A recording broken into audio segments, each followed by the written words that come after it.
तो student good morning. अपन ने DC जनित्र के अंदर मशीन फर्स्ट में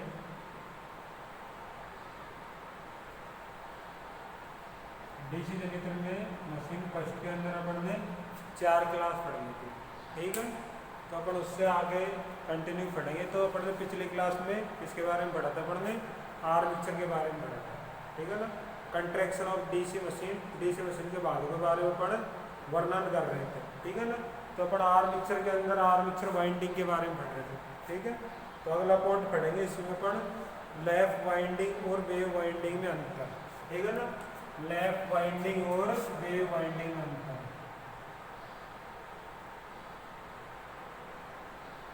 लैप वाइंडिंग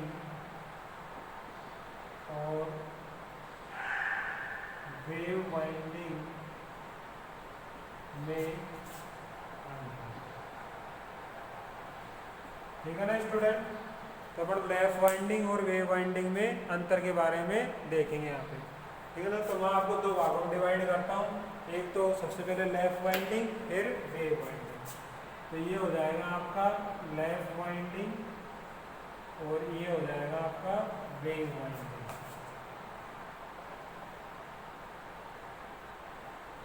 इसको बोलते हैं लैप वाइंडिंग को एक तरह से पास कुंडलन बोलते हैं, और गमन कुंडलन भी इसको बोलते हैं, और इसको बोलेंगे तरंग कुंडलन।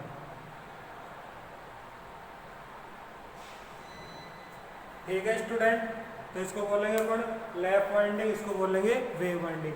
लैप वाइंडिंग मीन्स क्या होते हैं? लैप यानी कि एक दूसरे को लैप करेगी, यानी कि आगे की तरफ बढ़ते हुए क्रम में भी लैप करेगी और घटते हुए क्रम में भी लैप करेगी, उसको लैप वाइंडिंग बोलते हैं।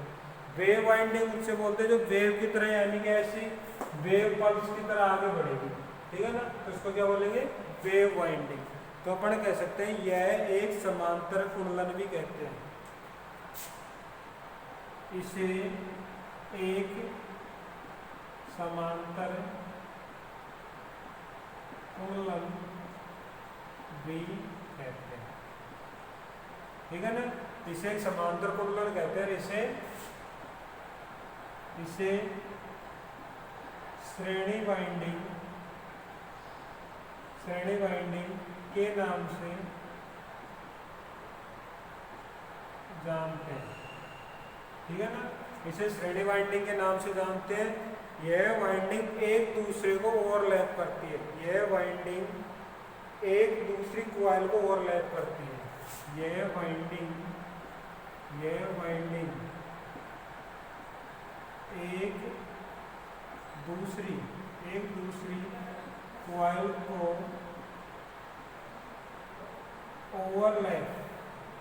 ओवरलैप करती है, ठीक है ना। यह वाइंडिंग एक दूसरे कॉइल को ओवरलैप करती है। इसमें कहेंगे अपन यह वाइंडिंग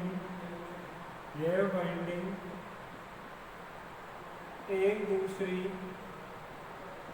दूसरी कॉइल को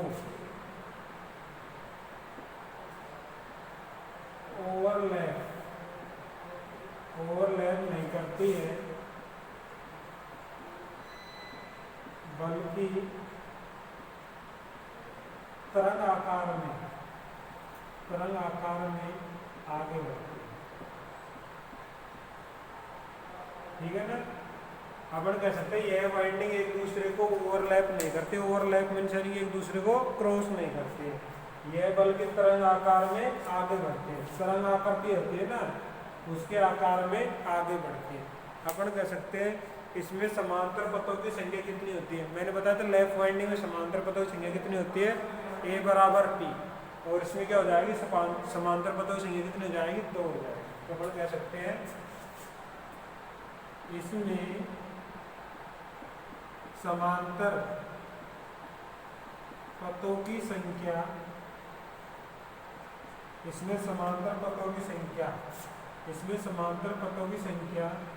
A बराबर P होती है।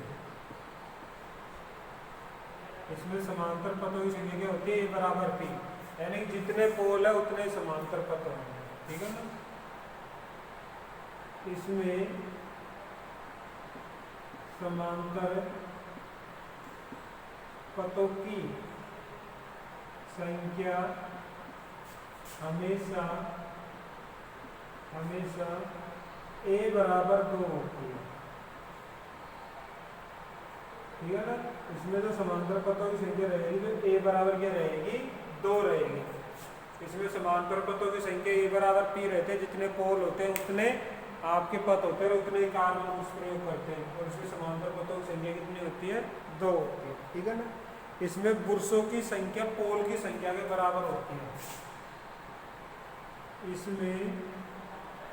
इसमें जो बुर्स की संख्या है ना, जो क्या होगी, पोल की संख्या के बराबर होगी। इसमें बुर्स की संख्या पोल की संख्या के बराबर होती है। ठीक है ना। इसमें जो बुर्स की संख्या है ना, जो पोल की संख्या के बराबर होती है। इसमें बुर्स की संख्या हमेशा 2 रखी जाती है। ठीक है ना। इसमें जो बुर्स की संख्या कितनी रखी जाती है, 2 रखी जाती है। अगला पॉइंट क्या सकते हैं इसमें अंदर, लैप वाइंडिंग का उपयोग कहाँ करते हैं। लैप वाइंडिंग का जो उपयोग करते हैं, लो वोल्टेज उपयोग में आ जाएगा। इस वाइंडिंग का उपयोग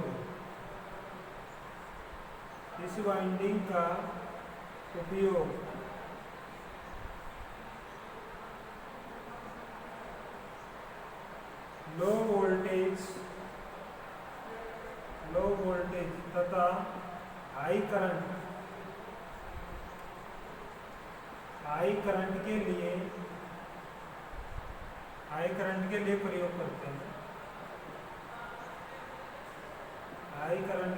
प्रयोग करते हैं। इसका करेंगे, इस वाइंडिंग का उपयोग जो आपकी वेव वाइंडिंग है ना, वेव वाइंडिंग का उपयोग कहाँ करेंगे अपन, इसका तो करते हैं लो वोल्टेज और हाई करंट के लिए करते हैं। इसका करेंगे हाई वोल्टेज, इसका उपयोग हो जाएगा हाई वोल्टेज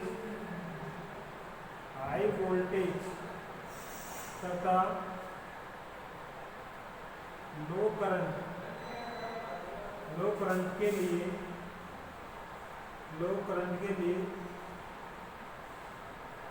उपयोग करते हैं। ठीक है ना। हाई वोल्टेज और लो करंट के लिए यूज करते हैं इस वाइंडिंग का।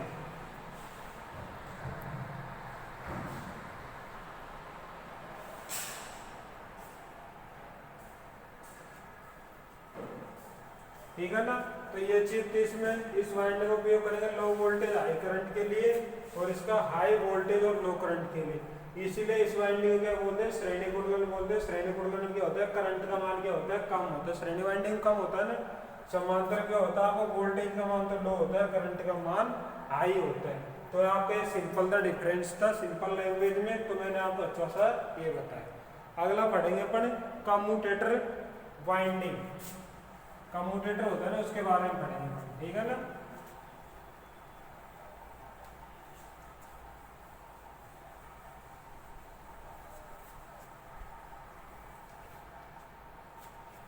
कम्यूटेटर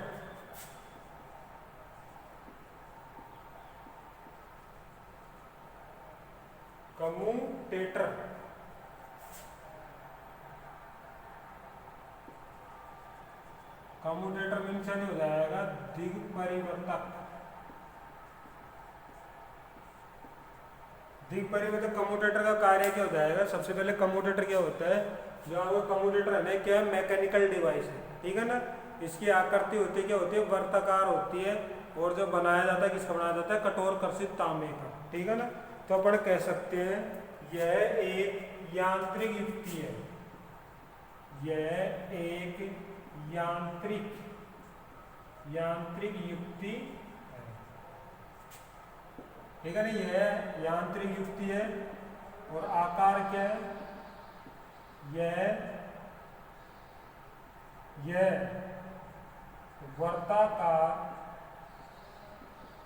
वर्ताकार आकृति में बनाया जाता है। ठीक है ना, यह क्या है, मैकेनिकल डिवाइस है जो क्या होती है, वर्ताकार आकृति में बनाई जाती है। अगला पॉइंट आ जाएगा, निर्माण किससे किया जाता है। निर्माण मीन्स यानी कि इसको मैंने जो बनाया जाता है ना, किससे बनाया जाता है, तो इसको बनाएंगे अपन कठोर कर्षित तांबे का बनाया जाता है। कठोर कर्षित तांबा का बनाया जाता है। ठीक है ना, कठोर कर्षित तांबे का बनाया जाता है। तो इसमें क्या होता है, कठोर कर्षित तांबे का बनाया जाता है। और स्लॉट, जो स्लॉट होते हैं ना, जो स्लॉट कौन से होते हैं, इसमें जो स्लॉट्स होते हैं इसमें वी आकार के स्लॉट बनाए जाते हैं। ठीक है ना, वी आकार के स्लॉट बनाए जाते हैं तथा इनमें अचालक पदार्थ के रूप में माइका मीन्स यानी कि अब्रक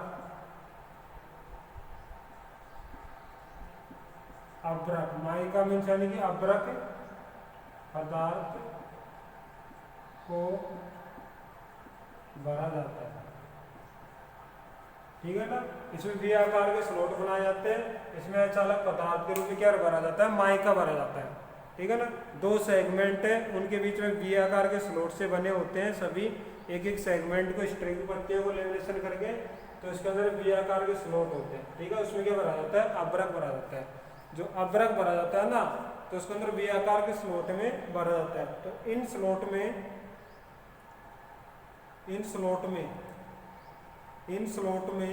अब्रक की मोटाई, इन स्लॉट्स में अब्रक की मोटाई 0.5 से 1 मिलीमीटर होती है। 0.5 से 1 मिलीमीटर रखी जाती है, ऐसे कह सकते हैं। जो अब्रक की मोटाई है ना, जो आपकी 0.5 से 1 मिलीमीटर रखी जाती है। ठीक है ना, जो अब्रक होते हैं ना, जो अपन कह सकते हैं माइका होता है ना, जो क्या होता है, ताप का क्या रहता है, ताप का क्या रहेगा, सुचालक रहेगा, लेकिन विद्युत को चला रहेगा। माइका यानी कि अब्रक ताप का सुचालक तथा विद्युत ऊर्जा का कुचालक की भांति कार्य करता है। कुचालक की भांति क्या करता है, कार्य करता है। तो ये ध्यान रखना है, जो अब्रक होता है, जो क्या होता है, ताप का तो सुचालक होता है, ताप का यानी कि चालक की तरह कार्य करता है। और जो विद्युत ऊर्जा होती है उसके लिए कुचालक की तरह कार्य करता है। यानी कि जो विद्युत के लिए तो इंसुलेटर की भांति कार्य करेगा, लेकिन ताप की तरह किसकी भांति करेगा, कंडक्टर की भांति कार्य करेगा। ठीक है ना, अगला पॉइंट आता है, कम्यूटेटर को आर्मेचर की 60 पर स्थापित किया जाता है। जो कम्यूटेटर होता है ना, उसको स्थापित किया जाता है। तो अपन कहेंगे कम्यूटेटर को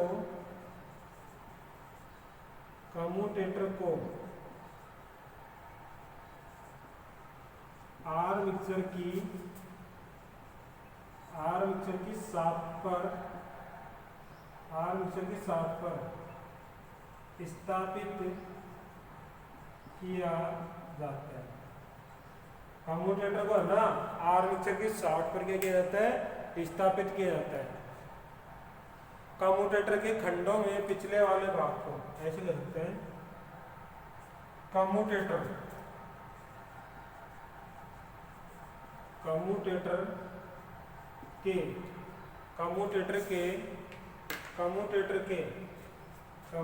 के उभरे हुए भाग पर, कम्यूटेटर के उभरे हुए भाग पर आर्मेचर वाइंडिंग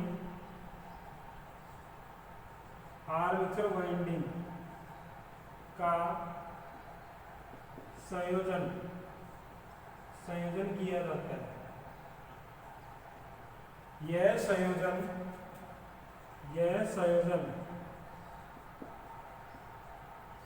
सोल्डरिंग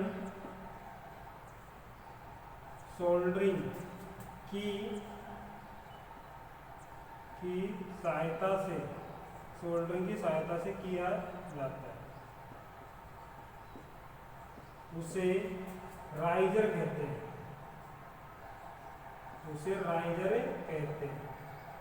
ठीक है ना। तो अपन कहेंगे कम्यूटेटर के ऊपरी भाग पर आर्मेचर वाइंडिंग का जो संयोजन किया जाता है वह संयोजन किससे किया जाता है? सोल्डरिंग की सहायता से किया जाता है। तो उसे क्या कहेंगे अपन? राइजर कहते हैं। जो सोल्डरिंग की सहायता से जो कम्यूटेटर सेगमेंट होते हैं ना, उसका जो अपन संयोजन करेंगे तो उसको एक तरह से अपन क्या कहेंगे? राइजर कहते हैं। तो अपन कह सकते हैं कम्यूटेटर सेगमेंट की संख्या आर्मेचर वाइंडिंग के सेगमेंट की संख्या के बराबर होती है।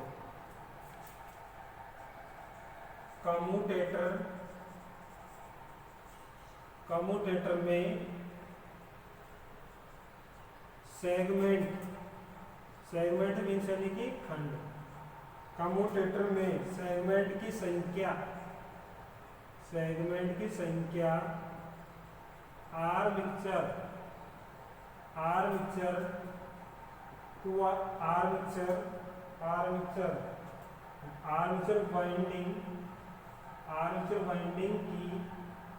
आर्मेचर वाइंडिंग की संख्या के बराबर होते हैं।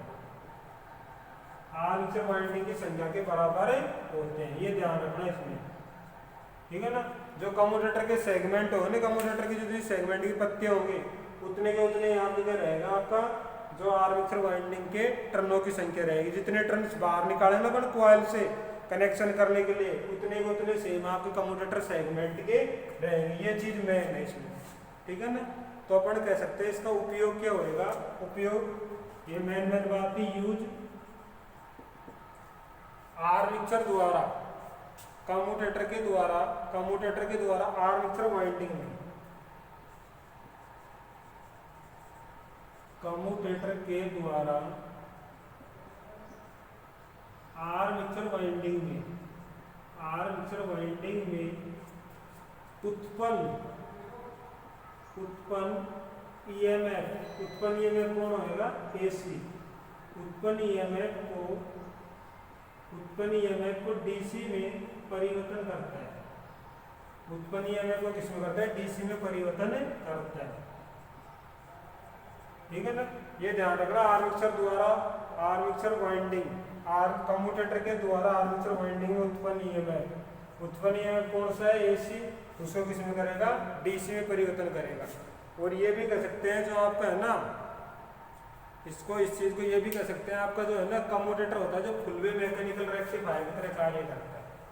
एक मेन पॉइंट और है यहाँ पे जो आपका है ना जो कम्यूटेटर होता है ना, तो यहाँ नोट डाल के लिख लेंगे इस चीज को।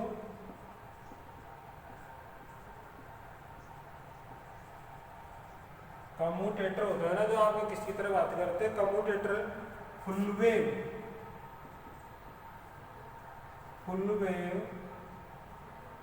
है ना। फुल वेव किसकी तरह कार्य करता है?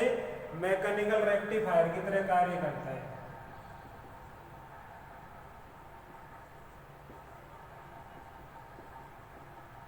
फुल वेव मैकेनिकल रेक्टिफायर की भांति कार्य करता है। ठीक है ना। फुल वेव मैकेनिकल रेक्टिफायर है ना, उसकी भांति कार्य करेंगे। आपका है ना फुल वेव मैकेनिकल रेक्टिफायर है ना, उसकी भांति कार्य करेगा।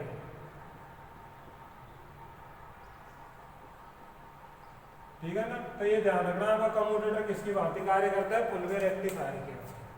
तो ये चीज थी मेन बात आपकी कम्यूटेटर के बारे में।